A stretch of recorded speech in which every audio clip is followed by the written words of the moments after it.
I had like a series of these VP marketing jobs, and VP marketing job kind of sucks. Like at a startup, I should say. Big companies is a way better job, but at a small company, the head of marketing job is really rough. Like often your boss doesn't know anything about what you do.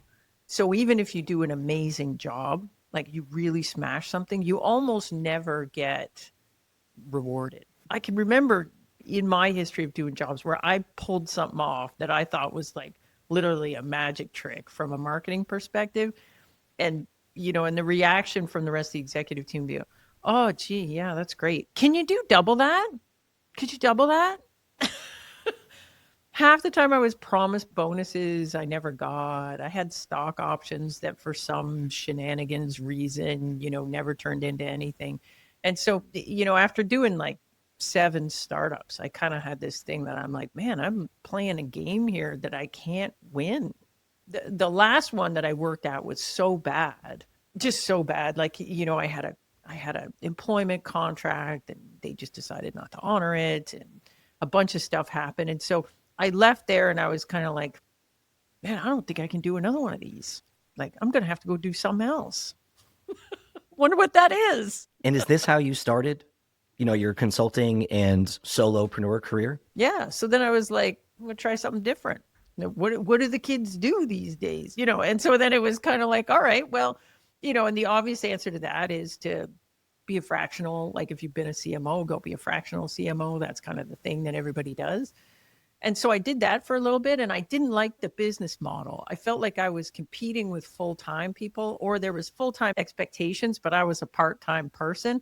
And Yep. it didn't feel like consulting to me. I was like, this is not consulting. Like they should just hire a CMO, and they would if they weren't so cheap. But they're trying to get 5 days of CMO out of me for 2 days a week pricing and that just seemed like a bad deal for everybody, right? Like they weren't getting what they wanted. I wasn't getting what I wanted. It was all kind of didn't work. So it took me a little while to figure out what's my offering. How do I sell it? How does that work?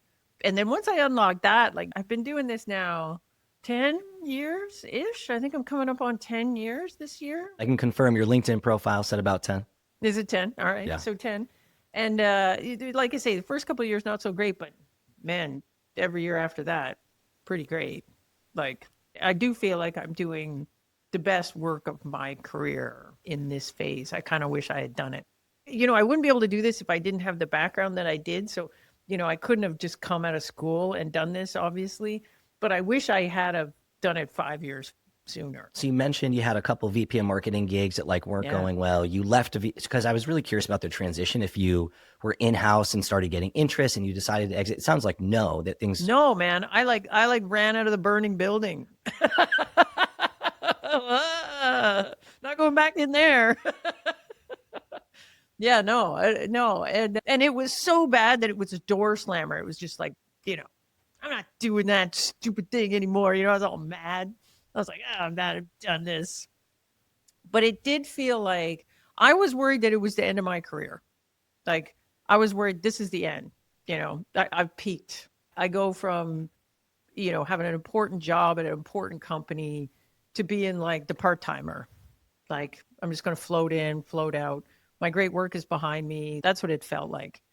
And it was not a particularly risky move financially because I was so old. Like I think so I was like 48, maybe 47 when I started this business. But it did feel like this is just going to be kind of crap from here. Like I didn't go into it going, oh yeah, it's going to be this thing.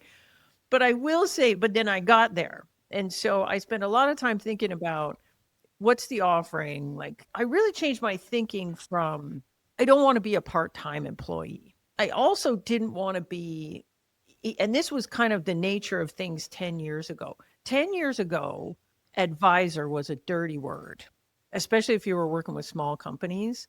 Like the VCs, particularly in Canada, the VCs were just like, advisors are free.